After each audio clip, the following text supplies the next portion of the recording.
What are the 5 things you need to have on your door hanger or flyer to have a fire flyer? I'm going to help you cut on. So if you're new to the channel and you are a lawn care professional, hope you subscribe. I'm a lawn tech pro, sharing my ups and downs and my tips on how to help you cut on. So fam, let's jump right into it. What are the 5 things I think you should have on a flyer or a door hanger? Let's start out with number 5. Well, this is not super important, but you definitely need it. You need to list your services. What do you do? Now, don't list a whole laundry full of services. Just list enough so the clientele will know exactly what it is that you do.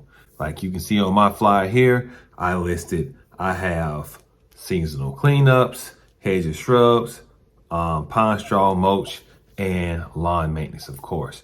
So you definitely want to do that, fam, because that's important. They need to know what the flyer is all about. So you should have that. Number 4, you want a call to action on your flyer. Like on one side of my flyer, my call to action is you don't want to be that neighbor, the one with the ugly yard. Because at the end of the day, some people do take pride in what other people think about them. So you want to use that to your advantage. And also on my backside, I have this flyer is good for a limited time only. So this is 2 ways I'm calling for action for someone to pick up that phone and give us a call so we can make sure that we can get that yard looking not like that neighbor's yard, the one with the good yard neighbor. Number 3, you want to give them discounts. Now, at the end of the day, discounts are great because people want to make sure that they're getting their bang for their buck. So in my flyer, what you can see is I have a few discounts pertaining to hedges. And then I have one that's like, you pick the service. Now, notice it's not really big discount, but anything that save a client money, a lot of times just $5 may persuade a person to allow you to service them.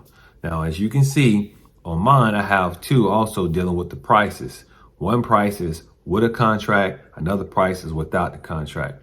Now, of course, a lot of people don't want to be under contract. So my contract is actually less than the one without being under contract. I saved them. Guess what? Guess how much I'm going to save them? $5.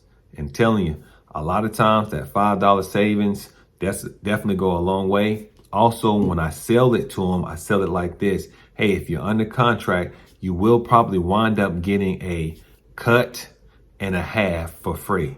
So always use those things to your advantage to make sure that you are able to cut on. Number 2, you got to tell them how much it's going to cost them to service their yard.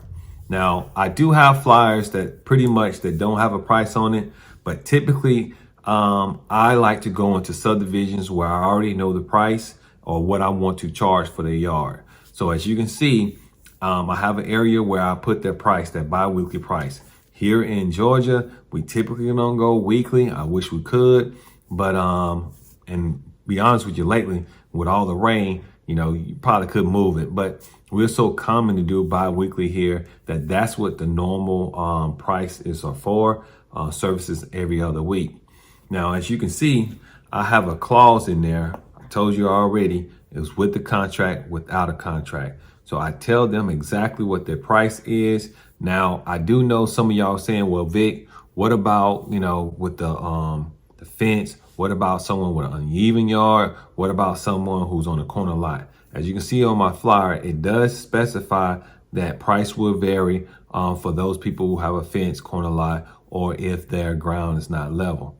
Now, at the end of the day, if you don't like something that you put on your price on, you just give them the price and they probably will say, well, that's not what your flyer said. Well, you say, hey, listen, I had a stipulation and here's what my stipulation says. But you want to focus on the areas where you know that you can go ahead and put that price on it so you don't have to be driving out doing an estimate all over. And the number 1 thing that your flyer needs to look like, your door hanger needs to look like, it needs to look professional. Now, fam, you're going to spend some money on professional door hangers, but I done had several people say to me, hey, your door hanger was so nice, man. I wanted to hire you just based upon your door hanger. That is important, because if you're getting stuff from Kinko's and stuff like that, you know, hey, at the end of the day, it is what it is.